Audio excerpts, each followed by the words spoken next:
share the screen now. Okay, thank you. Okay.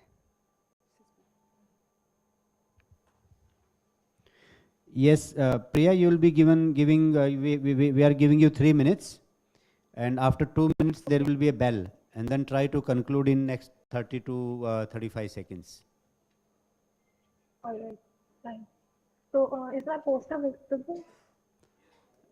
Yeah, you just share.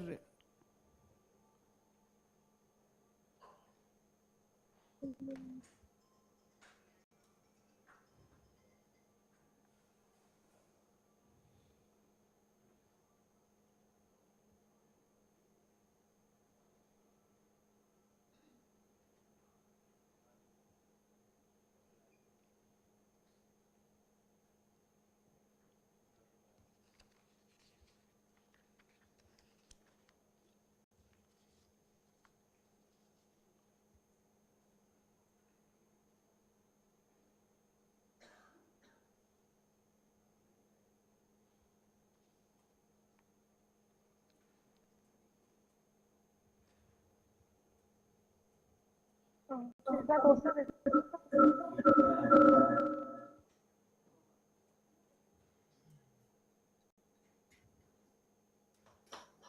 Yes, it is visible. In case if you're not able to make it slideshow, you just start. Okay. Yes, yes, it is visible to us. Please go ahead. Okay, thank you. Good morning, everyone. My name is Priya Priyadarshini, and I'm presently enrolled as a research scholar at the Institute of Environment and Sustainable Development, Banaras University. And the topic of my presentation is assessment of sustainable food consumption awareness among students enrolled in higher educational institutions of India. This work has kind of been undertaken as part of a broader research which basically focuses on circularity awareness and policy alignment for enhancing sustainability governance in India. So, with this basic premise, the rationale behind the present study was that the higher educational institutions of India can function as potential enablers for enhancing sustainable food consumption and also help promote healthy and sanitary healthy diets. And as part of the methodology, a structured online questionnaire was distributed, which covered aspects related to general awareness related to various environmental and socio-economic sustainability challenges among students, and awareness related to the sustainable development goals related to the agri-food sector and various consumption and preferences choices of youth presently enrolled in HNIs. So, figure one shows the breakup of the respondents, breakup of courses in which the various respondents who responded to the survey were studied, and figure two shows the various higher Ms. educational Priya, please institutions in conclude which in the 1 minute. students were enrolled. Okay. And then climate change and limited access to water, food, and housing were identified as the major ecological and socio-economic challenges. And what was interesting to note that majority of the respondents were not aware of whether there was any policy or mechanism for monitoring food waste on campus.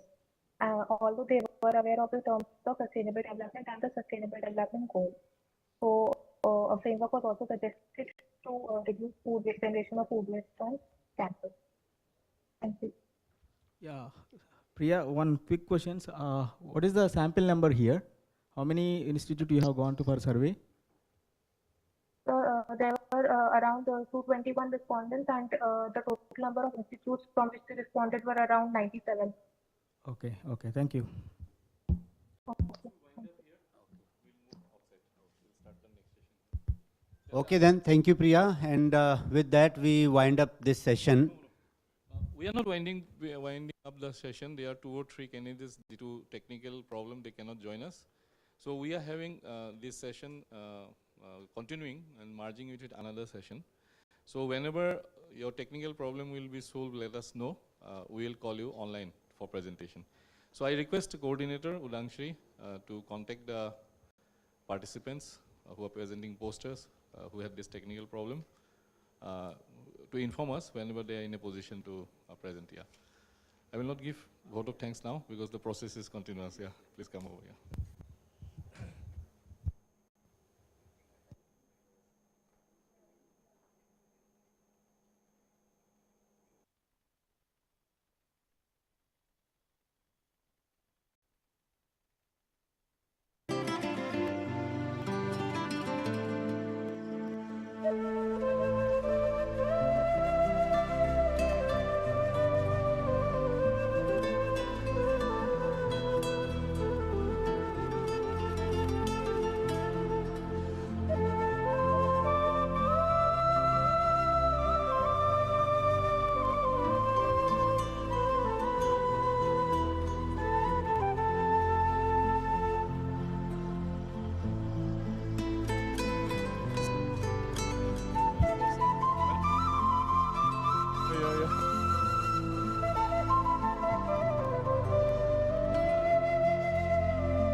of you.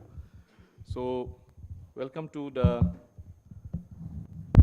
oral sessions of Bioeconomy 2023, day 2. It was a very hectic day for all of you yesterday, and also the volunteer team.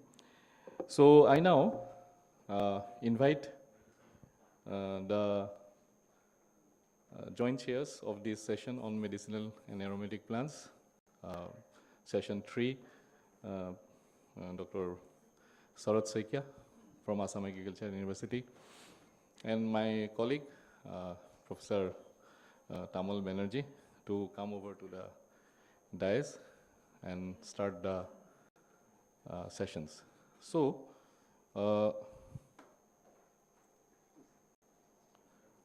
I request the coordinator to call on the people who are online. So we'll have the online presentation first. Upasana, who are the online people? Are you able to call them? So they are ready? Otherwise, we can start with an offline presentation also. So,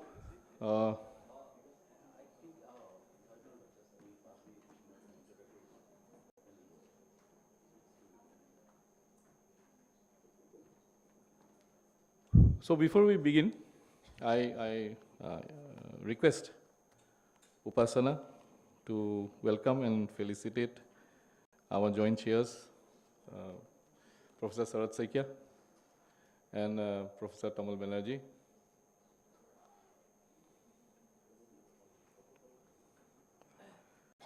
So, Daimiki Lalu is present. Yeah. So, you may come over and start the presentation.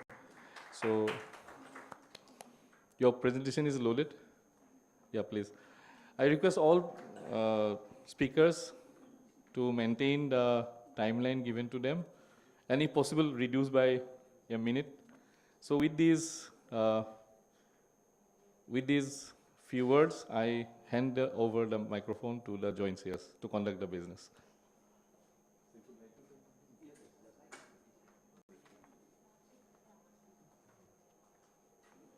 Demiki, if you're having any problem, let me save the time. I call on Jimima Akhtar if she is available here. Jimima Akhtar is here? Jimima Akhtar is not there. So may I call on Alakesh Bharali? They are online? Jimima Akhtar and Alakesh, they are online?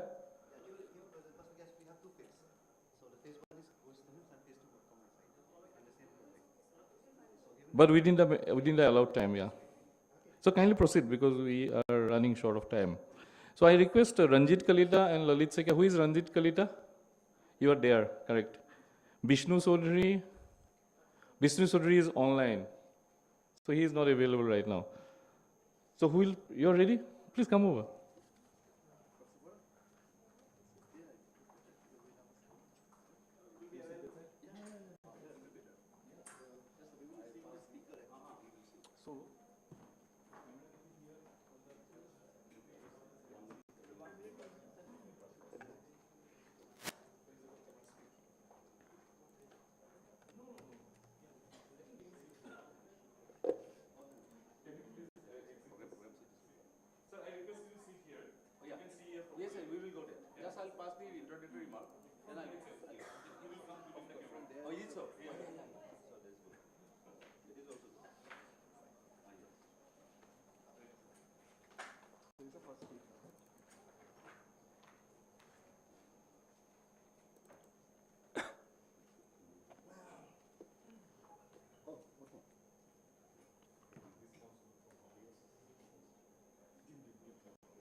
Can I start, sir?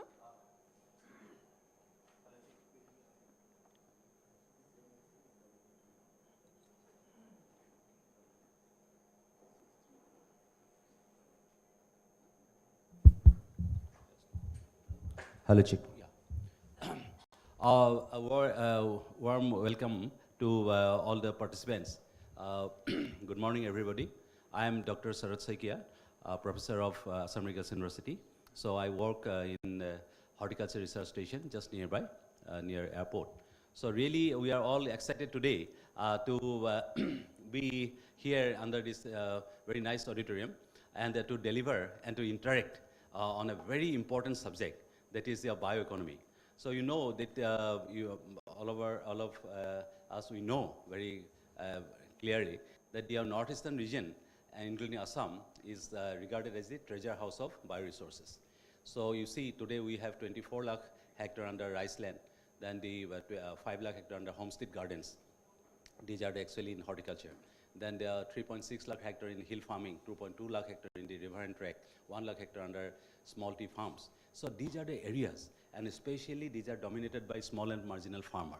So under the domain of small and marginal farmer, a lot of bioresources are there, okay? And these particular bioresources have been reported, research workers of this particular region, or from national level, even global level also, they have worked upon quite a long time, and they have already reported. And these are all scattered elsewhere in the different form of publications. Yeah, so today then time has come in order to put the utilization of these bioresources in a very comprehensive way. It is not that we have not utilized the bioresources for the economic growth of the small and marginal farmers. And here, now we need to have a very concerted and a very comprehensive effort. Before that, so we'll have to sit for a roadmap, for preparation of roadmap, and for that matter, we'll have to intermingle together the people from academia, then people from industry, and the people from policymakers, that side. So today, actually, the academia and then all the learned persons, so you are here to represent the academia, especially the research and development organization, and we should be the driving force. Who will initiate this particular process? Because you see, in the developed country, always they sit all these three prongs, no, three pillars, like academia, then your policymakers and the industry, they sit together and they go for, say, policy makings. So here also a time is coming, and here we'll have to initiate that. And today I'm very much happy that a lot of, say, quite a few, say, important subjects have been covered by the prospective participants and speakers, and I welcome you all. And I'm hopeful that based on the deliberation, we'll be learning a lot from you. And I think at the end, say, towards the end of this session, we will be in a position to pick up some very good points for further agenda. So I wish you all the best, and let us have very important steps to embark on this novel process in order to say utilization of the bioresources which are scattered elsewhere in the valley of Assam and hills of northern region for the economic development of small and marginal farmers. So that is the conversion of bioresources into bioeconomy. I wish you all the best.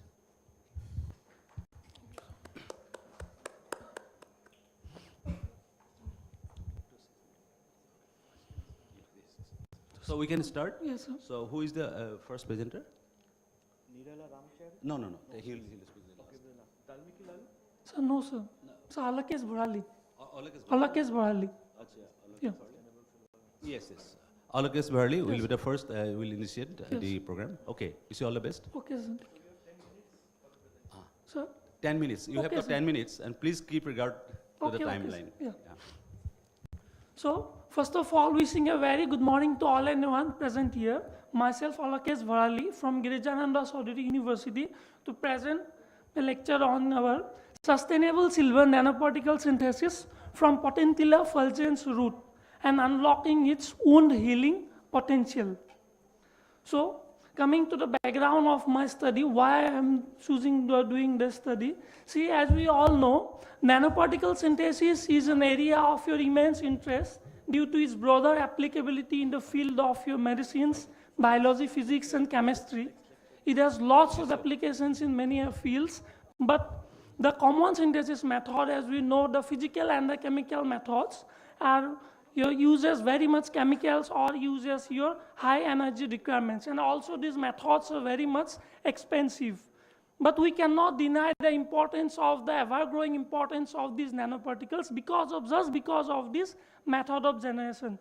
For example, we can cite the example of silver nanoparticles. The silver nanoparticles so much important in our day-to-day life. Just because of source of generation, we cannot deny its importance. So we have to focus on certain alternative. So here, what is the alternative? So my slides are not visible. Okay. So we have to focus on an alternate. So here, what is an alternate? So the alternate is the green synthesis. So the green synthesis is the process of obtaining your nanoparticles from the naturally occurring sources. When it is naturally occurring sources, we can say it as plant extracts or your microorganisms. And in my study, I have chosen the plant extracts. And you can see in this figure also, roots, fruits, and different parts of the plant extracts are used for the purpose of your nanoparticle synthesis. And also, these are the added advantages of using this green synthesis over the physical and the chemical method. Because this method is a one-step synthesis method, and method is cheap also very much, and does not uses any hazardous chemicals, and also yield is also good, and method is also very much simple. So in my current study, I have used the widely used Indian medicinal plant Potentilla fulgens for the synthesis of these your nanoparticles. As we all know, Potentilla fulgens is widely used in your northeastern region, especially Meghalaya, for wounds, your tiger bites, mouth ulcer, diabetes, gingivitis. So in my current study also, I have also used this plant for the purpose of our nanoparticle synthesis. And also this plant is having wound healing properties. And as we all know, silver is having wound healing properties. So our aim was to give a synergistic effect to enhance the effect of this and silver nanoparticles. So objectives includes the synthetic extraction, next the optimization and synthesis of these nanoparticles, characterization and loading it in a topical gel, and then evaluating the wound healing potential using the excision wound model and performing the histological analysis. For extraction, we have simply followed the maceration process by taking the hydroalcoholic solvent, that is 70:30. And regarding the biosynthesis of silver nanoparticles, here as you can see in the figure, we have used different concentrations of your plant extract and allowed it to react with different concentrations of the silver nitrate. We have used different concentration of silver nitrate from 1 to 5 millimole. In each of the cases, just changes in the plant extract concentration, which is 1 mg, 5 mg, 2.5 mg, and your 10 mg. And our reaction, if a completion of the reaction is identified by initially by visual inspection and finally by confirmed by UV visible spectroscopy. Out of these 20 formulations, initially reactions were optimized using these 3 methods, and optimized 6 formulations were further optimized using zeta potential, and the optimized formulation were characterized using, as shown, the analytical techniques, and optimized the nanoparticles. The optimized nanoparticles were loaded in the topical carbopol gel. As you can see here in this figure, it was directly loaded in the topical carbopol gel. And regarding the in vivo experimentation part, we have simply followed the excision wound model. And here in our study, for the very first time, we have used an Android software, Imitomeasure, available in the Google Play Store, to measure the wound area. So as here you can see the interface of this software, which calculates the area so easily and sophisticatedly. So biosynthesis of silver nanoparticle, this was before our reaction, and this was your before after our reaction. Sorry. Next, characterization of these nanoparticles. These are your UV data, 5 mg, 3 millimole. This is the most optimized formulation. FTR also suggests the presence of phenols, terpenoids, and all these things. And you can see the zeta potential, which is also around -30, which also shows its stability. Next, this is also TAME image. From the TAME image also it is prevalent that nanoparticles are also in the size range of 15 to 20, which also correlates with the DLS data. And regarding this is our XRD data. XRD data also shows that nanoparticles are crystalline in nature, which is again when compared with the JCPDS database of standard silver, shows that our nanoparticle is similar with the standard silver. That is, the content is silver only. So this is the morphology of wound contraction, our animal experimentation. As you can see, the wound contraction in the negative control group is less, and as you can see in the figures, the wound contraction in the last group, that is our silver nanoparticle synthesis from potential effulgence, is more as compared to other groups in the day 21. So this is again the histopathological analysis. So here in the, as you can see in the histopathological analysis data, in our group, that is number figure E, the collagen fibers, epithelial fibers, fibroblasts, inflammatory cells, and the reepithelialization is occurring much in our group as compared to the other groups. So it is as much comparable, and its efficacy even is more as compared to your marketed silver nitrate. So in summary and conclusion, I can say that potential effulgence is a very good source for the synthesis of silver nanoparticles, as because it is having many secondary metabolites which is responsible for the synthesis of these nanoparticles. And when we have synthesis this nanoparticle, this has got an excellent your wound healing activity along with certain antioxidant activity also. We have not shown here in this slide because of lack of time. And these are references, and this is the fruit of our paper we have published of this work. So, thank you. Thank you, Alakesh, for finishing your very valuable presentation within time. So, at this particular point of time, what is your impression? That means in the technology readiness level, because it's going to be a big technology. So, at this stage, you are doing that in the laboratory scale. Yeah. Then, in order to have a more your readiness, technology readiness level. So, what is your next step? So next step means, actually see there are many limitations. I have not discussed here the limitations, although this is the word is very simple to say, green synthesis, it is not eco-friendly, yes, cheap, but when we are going for large synthesis, there are many problems. Okay. That means you want to go for more refinement of your more technology, refinement of then it will be a further methodology. process. Yeah. Thank you so much. Now his presentation is open for discussion. Any question from our august audience? Yes. Yes. Somebody, if somebody helps. Yeah, Alokesh, like if we see the literature today, we'll find a lot of green synthesis of nanoparticles using plant extracts. But like so far I couldn't come across like which phytochemicals are largely involved, and people are not like bringing it down to certain phytochemicals which can be used commercially for large scale biosynthesis of nanoparticles. Yeah, thank you. Actually, mainly the polyphenolics, phenolics and flavonoids present in the plant extracts are mainly responsible for the synthesis of your nanoparticles. This is whatever it is metallic nanoparticles, because whatever the metals will act as the core particles, and whatever the secondary metabolites of the plant, whether it is phenolics and polyphenolics, they will be acting as a cell. So generally, if we are talking about polyphenolics, these are mainly responsible. The plants which are rich in polyphenolics, we can target on such type of plants, which are generally, and potential effulgence is rich in polyphenolics based on literature. That's why we have chosen this potential effulgence for this, and our prediction was also fine. But in continuation to that, like there are so many pure polyphenolic compounds available in like Sigma and other sources. We can take pure compound and then think for doing the synthesis. Yes, sir. That is also true. We can do this, but if you directly buy products from this, actually exact the mechanism for the synthesis of this green synthesis, because it's a plant-based. Exactly mechanism, although it is a reduction, but exact mechanism is still unknown, as said in the literature. So it is, although it is said that because of polyphenolics, it is not only the polyphenolics.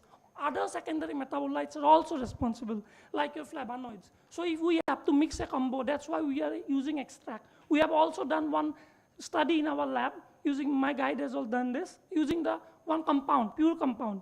We have failed in that. We have done this by taking the pure compound, but nanoparticle was not synthesized. This was again one problem. That's why I think, and while searching the literature also, it is found that if we use your direct extract, everything is fine. The nanoparticles are good, stability is also good, results and everything is fine for such nanoparticles.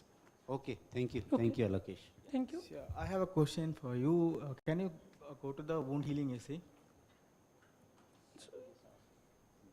Yeah, here in this slide, I think you have gone with the commercially available wound healing. Any So this ointment? is the commercially available. one?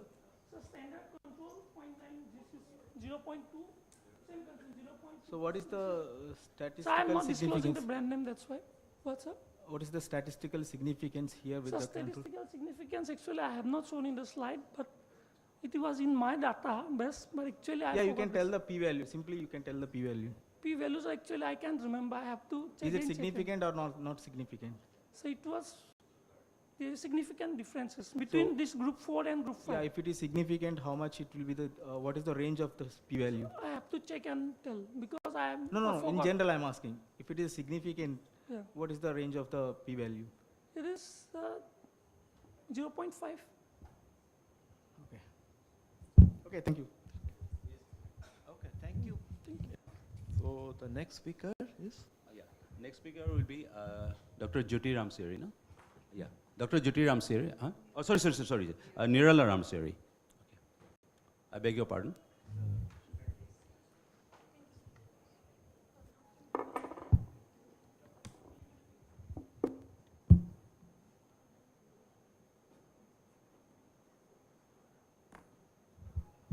See, ladies and gentlemen, Dr. Nirala is going to present a very important topic, and this crop is very exciting because at time was there when our Bhujolukia had the world unique position to be the most pungent chili.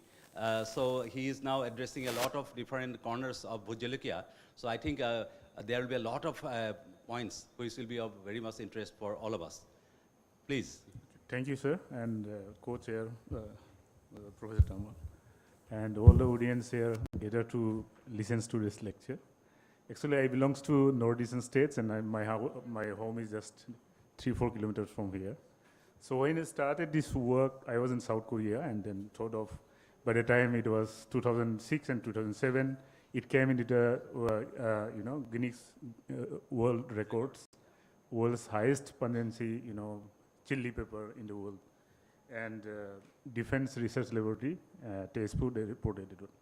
So today, what is the economy of this, and how little bit about my research that we are doing in our lab. So I'm going to present this one. So if you look at, in India as a whole, all the, chilies come under the capsicum species, and we have traditionally around 20 different capsicum varieties grown in different parts of India. If you look at it, northeastern states, it's Bhujolokia is there, which is known as the Bijolokia, Bhojolokia, Naga King chili, or Umorogan Manipur. So, and this is Sirarakhong, recently got GI tag, and this is Bardai chili, which we in Assam say is a Konjolokia. It's 2014 itself, they got GI tag in Mizoram, and recently, these are the 3 other, chilies from the northeastern India got the GI tag, but till now, Assam has to get the GI tag for the Bhujolokia. Already Naga has taken this Naga King chili. Then this is found in the Sikkim, and recently 2020 they got GI tag. So what are we doing here? So Bhujolokia means since it came in 2007, it is known that ghost chili. And many, if you go to internet, you'll find that different types of ghost depiction of this the cartoon. So what is the importance? Importance in traditional use, we have many of our traditional healers, our family also. If we have some fever or some pain, we just eat and this one. For animals, scaring animal, for example, wild animals, if nearby jungle we stay, then people used to rub this Bhujolokia and the fence, or they scare by burning the Bhujolokia. Then It came to the world records in 2007 and 2009. The Gordon Ramsay, you know very well that it is a UK very famous cook, came to India. This lady Oninita, she created, world record in 51 world's hottest chilies, by beaten. Then she again also her eyes at 25 chilies. And in recently 2020 in Canada, Mike Jack, he has eaten this Bujolokia and became, world famous world records in few minutes. And then this fellow, he has eaten in Lower Bank 2016 something like. Then he went to the hospital because of throat, holes was created. So this is a world record. As soon as it is, reported that this is the world's hottest chili, then our DRDO, they have adopted and announced that we'll have this chili in the defense, industry also for developing chili grenades and hand bombs, and something like to, disperse the mob in the riots. And in 2015, if you look at the Hindu and Indian Express, it came in the news that one Pakistani terrorist came across the border from the Pakistan to Kashmir. He was firing with stand gun, machine gun, something like. Indian army was there, and Indian army couldn't control them. Finally, they have fired a chili or this Bujulukia the grenade inside. He was hiding the cave. After some time, they couldn't find the fire back. Then Indian army went there, and literally this fellow was crying and with tears and all these things, so they could catch this person. And similar to, because the morning I was talking about chemical synthesis with a chemical scientist, so I was talking that DRL, Defense Research Level Test Pool, they have created variety of these chemically similar bombs recently reported. And not only that, we have so many commercial products. If you like this, way back in 2010 and 12, before we can use this, people from Western world came across and taken all the Bujulukia. And if you go to market in 2012, I went to Canada, Toronto, they were selling all the Bujulukia. 10 Bujulukia I purchased for 15 Canadian dollar or something like. So they have produced lots of, this is in UK, this is in US, and in Japan 2010, it is reported that 1 kilo of 1 kilo of Bujulukia sold for $1,000. And if you look at, you'll find lots of, cream, whether you, garlic, Bujulukia paste, and oil also. There are lots of, vodka also. And then we have now, if you go to Google, you'll find lots of market, product of Bujulukia. So in health also, human health, nowadays people are trying to use what is the bioactive compounds that are being, can you use for healing of different, different diseases in the human. And this Manipuri lady, she made a cocoa and blend with it and strike a goal, and that she earned lots of entrepreneurship, development. She has earned some money that is it. And apart from that, Bujulukia is nowadays being used in the capsaicin as also anti-obesity, and then it is analgesics also. And if you look at the pungency level, it is measured in the Scoville head unit. Scoville head unit is nothing but the unit of measurement of pungency developed by, technique was developed by Scoville, one person. Our is here, 8 lakh to 15 lakh Scoville unit. Whereas by taking our genetic resources in Mexico, State University, they have developed more, hotter, more pungent capsicum varieties. They are, they have already rampantly used our, without knowing that we can also use, and no GI take something that time only they have taken. So mainly our research is, I'm not going to do more of, talk about more of research. We generally look for different molecular biology angle to understand how this pungency level is controlling, how you can use, what is the mineral composition, what is the metabolic composition, and how it can affect in the health also. Little bit of in my lab, along with the collaboration of other, colleagues in the JNU. So initially we collected in around 233 different genotypes, but many of them found to be redundant because we have collected from marketplaces, because at that time I asked few of people who were working, but they didn't provide us. So we collected market. We did grow in JNU, but the pungency level, if you grow in Assam in JNU, it's totally 1 lakh to 2 lakh different of heat unit in the pungency level. So, but still we maintain, and The other morning, today morning, we were discussing about virus is very, very big problem. In JNU also, I couldn't maintain, but few of them I'm using for the collection. So what causes that, Burjolokia, very important, or Naga king chili? It is a complex of alkaloids which is present in the placenta of the, synthesized in the placenta of the fruits, and collectively we know it is capsaicinoids, out of which capsaicin is around 70%, and Sigma and different companies are using pure capsaicin to sell in the market. So we have these, 6 components are very, very important, out of which capsaicin, dihydrocapsaicin is highly component. So we did analyze that, is it that all the Burjolokia genotypes are having high pungency content, or Conjolokia or the common chili, we said is Capsicum annum, are they in the same pungency? We find that there is lots of variation because pungency has reduced over the time, and we find that 3 lakh to 10 lakh in the Burjolokia.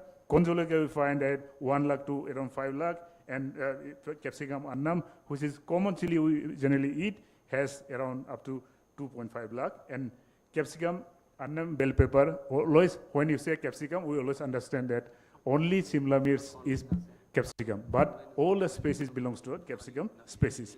So this is the biosensitive pathway of capsaicinoids or the pungency, which we find that, and then we have through DNA level we have found that extracted all the genes and develop molecular markers so that we can breed this pungency, increase the pungency in particular capsicum varieties. So we find that there is DNA variation in low pungency compared to high pungency, and we find that this is the medium pungency, this is the high pungency, and here if you look at here, this is the low pungency, this is high pungency, low pungency, high pungency. All the genes that around 15 genes we have just few minutes, 1 minute more. All the genes what we have taken is that we have developed translational DNA marker. Now recently we have confirmed that by using our marker, breeder can use to transfer this old pungency, very strong pungency heat content. So we did analyze with one of the collaboration in the JNU that northeastern state is known for very high occurrence of cancer, especially esophagus and stomach cancer, and Mizoram is the highest, as well as in Kamrup district also in Papumpari district of Arunachal. So we did analysis. This is the control without animal, mouse. We did. This is the capsaicin, pure capsaicin. This is the only extraction of capsaicin treated without any cancerous or chemical which induces cancerous. Here we treated with a BAP, benzopyridine, and without any treatment of capsaicin dihydrocapsaicin. This is cancerous tumor is more in lung, but whereas in pure capsaicin from Sigma, it reduces. In Burjolokia extract, we found that there is a reduction of around 30 to 40% of the reduction of the cancer tumor size, also occurrence, saying that consumption of Burjolokia is very healthy. It's not only that it causes, but there are some opposite, report also. More chili pungency also causes the cancer. But my idea, our idea was to see that, is it because of the high capsaicin content or high pungency eating food habit, nowadays people are having more cancer occurrence. That is what, now we suggest that little normal eating of capsicum is very important for reduction of the occurrence of cancer or something like. So we did in stomach cancer also, which I'm not showing. So in conclusion, I say that Burjolokia has lots of potential for the market value, in medicinal value, as well as many other aspects. We should try to, recently government of Assam has launched a scheme that every Burjolokia farmer should go for the cultivation of Burjolokia, because 30% of the Assam's population is under poverty line. So if you increase the cultivation, you can market in Western world, we can be generating some more income. And till now, as per my report, it is around approximately 200 crore market value of the Burjolokia. Thank you so much. And these are the PhD students who work so many things in my lab. One is in Central University of Kerala, now assistant professor. He is in Pondicherry assistant professor. These two are in US. He has opened own company. She's in Palambura HBT. They are settled from my lab. I'm very, very happy that when the students get settled somewhere and they get job, only the supervisor gets more happiness. And these are my lab. Thank you so much. Funded by DBT DST and UGC. Thank you. Thank you, Dr. Ramseri. We are really we are overwhelmed for your nice presentation within a limited span of time, and especially a direct linkage of capsaicin, that is your most important biomolecule with the bioeconomy, because we all know in Assam, because the Bhut Jolokia is considered as one of the very, economic crop in Assam, and some farmer producer company, like in Golaghat district, so one farmer producer company exclusively has been formed for the cultivation of Bhut Jolokia. If anybody needs, suppose seed or any matter, so we can directly link with the Bhut Jolokia. Now, thing is that when this type of economical aspects is very comprehensively dealt, so it will open up avenue for the small and marginal farmers to connect their bioresources to for the economic empowerment. Thank you so much, because that your progress, your research on reduction of malignancy, say in animal, so I think we wish you all the best, so that it comes up with a very good result, and it will throw a light for future management of hyperplasia. Thank you so much. Anybody, anyone? Yes, yes. Yeah.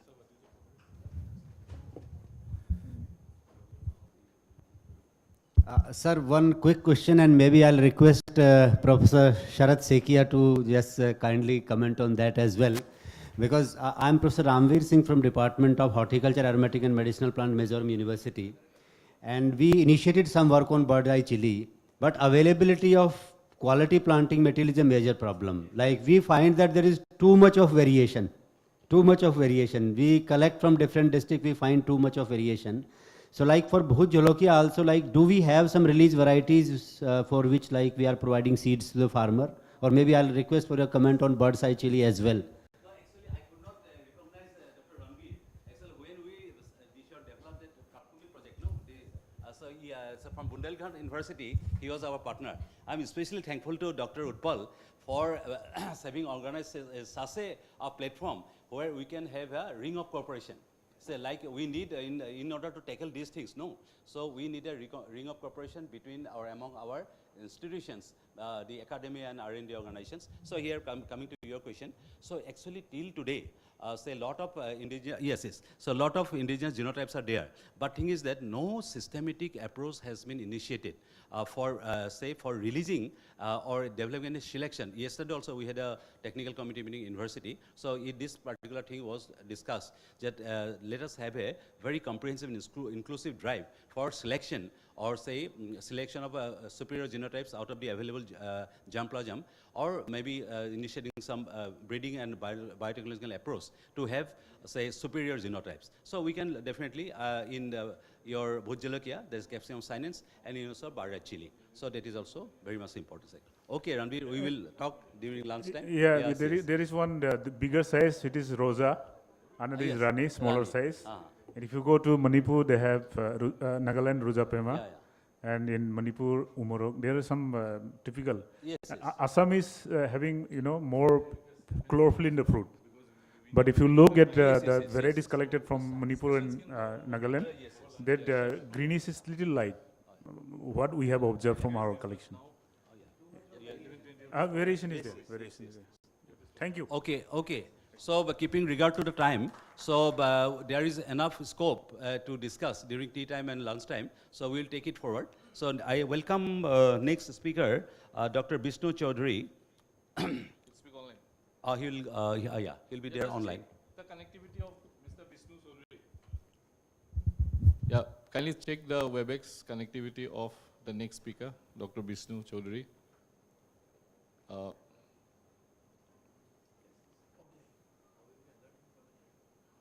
You just tell over mic, announce it. Yes, sir. Welcome. But we have, some limitations of time. I am overstepping the chairman, requesting you to award us with 1 or 2 minutes from your allotted quota. Thank you.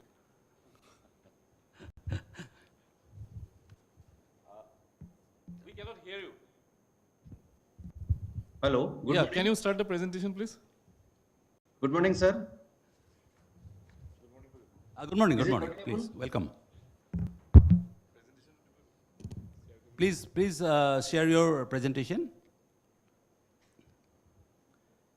And please keep regard of the time. So your allotted slot is 7 minutes.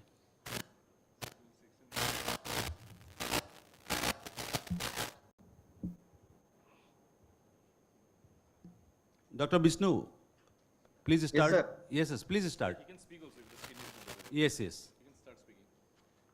You can start speaking. Presentation not. Dr. Vishnu, you just highlight. Yeah. Yeah, yeah.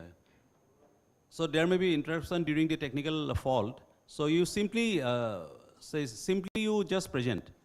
Not please do not share the slides. You can read his title. Yeah, his title is a Bioeconomy from Medicinal Plants of Meghalaya. Just highlight. Sir, slide is coming, sir. No, sir. Not record. You just highlight your points. Slide is not coming, sir. No, not coming. Dr. Vishnu, Yes, sir. it doesn't matter. You just highlight because we are interested to get the, your main cream of your presentation only. Okay, sir.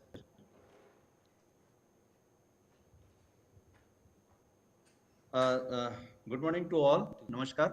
Respected chairperson, co-chairpersons, and especially Utpal Bora sir for organizing such a great program regarding bioeconomy and giving me the opportunity to speak around you.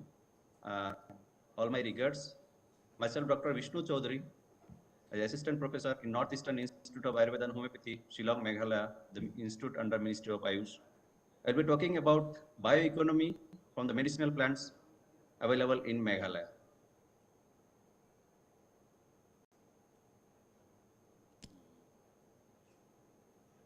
So as everybody knows, bioeconomy refers to is a bioresources. All the resources, whatever we are getting, the future economy, many experts is telling bioeconomy will be the future economy. So bioresources are the main ingredient for bioeconomy. So bioresource includes all products and services from the natural form, from the environment that satisfy the needs and wants of humans. The survival of mankind depends upon the availability of bioresource and their proper management.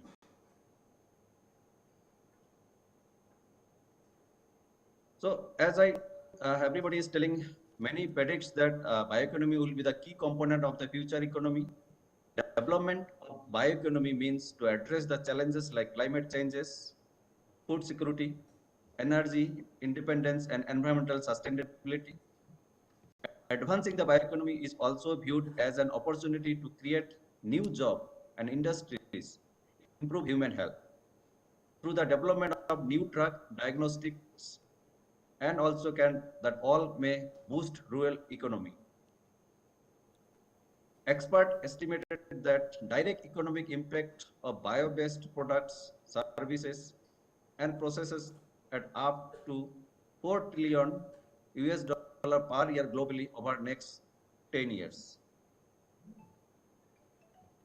So primary domain of bioeconomies are agriculture, biomedical, bioindustrial, tools, kits, and services. So we are mainly concentrating here the biomedical. Biomedical means there is medicinal plants, pharmaceutical products, lab-grown organoids, medical devices. So other also considered for boosting economic background of the society, like including agriculture, some medicinal plants or herbs, whatever we are taking are also high nutritional values. We can consider both medicines as well as nutraceutical products through our agriculture and horticulture economy. So recently last we have seen, as per the data of Ministry of Ayush, Government of India, there are a huge growth in Ayush industry. As per the research report of Ayush sector by Forum of Indian Traditional Medicines under Research and Information System for Developing Countries, the market size of Ayush industries at 2020 it was 18.1 US dollar billion US dollar 18.1 billion US dollar in 2020, which was in 2014 it was only 2.85 billion US dollar. There is huge growth last 7 and 8 years of Ayush industry. In perspective of Meghalaya, we can say Meghalaya, we have seen Meghalaya is very rich in floral diversity, a significant part of which comprises medicinal plants, aromatic plants, and there is a long-standing tradition of use of medicinal plant in this state. As per the record of Meghalaya State Medicinal Plant Board, there are 834 norms of medicinal plants found in Meghalaya. So it is no wonder that people of this region have learned how to use this abundance not only for nourishment, but also for treatment of prevalent diseases. High value agriculture and horticulture bioresearch available in Meghalaya are, there are several high value agriculture and horticulture crops like strawberry, ginger. One turmeric is their special name is a Lakadan turmeric, honey, black pepper, orange, lemon, pineapple, guava, lychee, banana, jackfruit, plum, pear, peach, and also potato, areca nut, this betel nut that are also produced in large quantities. Bay leaf and betel vine are some of the important cash crop in the state. Apart from the above, the state has successfully cultivated non-traditional crops like tea, cashew nut, tomato, mushroom, and wheat. All these fruits and vegetables are high nutritional values. As we know, this health is not only maintained by medicines. If you are taking good nutritional foods, whatever as per Ayurveda is also mentioned that if you are taking food, good food, nutritional food, wholesome food, we no need of medicines. So we can prevent many diseases. Prevention is better than is cure. Is everybody knows is a factor. For preventing many diseases, we can have good nutritional food products, which are available in Northeast, especially in Meghalaya too. So frequently used medicinal plants available in Meghalaya are. So another one thing is Northeast India accounts for 40% of the country's flora. Meghalaya has a rich plant treasure. Traditional healers of Meghalaya have been using these herbs and plants for treating various ailments. Traditional medicinal plants of Meghalaya may boost the economy of the state in particular and in the country in general if appropriate measures and policies are adopted. The Meghalaya has natural advantage in growing a variety of medicinal plants as well as the spices, what we are telling is spices, of which are prominent ones are turmeric, ginger, black pepper, cinnamon, and bay leaf. Dr. Vishnu, sorry for of these interruption. Dr. Vishnu, Dr. Vishnu. Yes, sir. Yeah. Sorry Yes, for sir. interruption. So although you are, say, delivering in a very, very lucidly and very, say, elaborately on a very important subject, so we are pressed for time and there is time binding. So, so your time is limited. Okay. So Sir, just I need only maximum 3 minutes, sir. More. no, only 1 minute, please. Okay. Sir. Okay. Yeah. Please, So, please conclude. Please come to the main points. Conclude. Okay, 1 sir. minute. Yeah. So turmeric, ginger, black pepper, cinnamon are not only the spices, they are high potent medicinal as well as high market value, also used in Ayurveda pharmaceuticals. So mainly, sir, I am highlighting here this Lakadan turmeric. So this is on turmeric, special variety of turmeric, which is proven there is 7 to 12% of curcumin, which is the main alkaloid of this one. And in other place, the curcumin generic turmeric has only 2.3% of curcumin. So these are it's important, is proved, medically proved, it's a potent antioxidant, neuroprotective, anti-cancerous, hepatoprotective, and cardioprotective effects, radical scavengers, antimicrobial, and anti-inflammatory activities, which play a crucial role in wound healing also. It rules the spice market across the globe for abundant nutritional and medicinal value. A sustainable plan to maintain the quality of high spice, these spices may contribute greatly in the bioeconomy of the Meghalaya. Dr. Vishnu, thank you so much for your very valuable information. I think our audience and other participants will directly contact you because we have all contact details of you. So for this matter, definitely our August gathering will be contacting you. Thank you so much for your nice presentation. Thank you, sir. Thank yeah, you. yeah. Thanks So for that. Thank you all. keeping regard of the time, we move on to next speaker, Dr. Damiki Lalu. So this is also offline. Yeah, please welcome, please welcome. You are from which organization? I'm from Girijananda Chaudhary Oh University. yes, just nearby. Please, Yeah, please, yeah. please. Actually, I apologize for inconvenience lately. I have to send my scholars to present before me because this is a series of research we are doing. No issue. Please proceed, please proceed. Now every minute has become very valuable. How much time I have?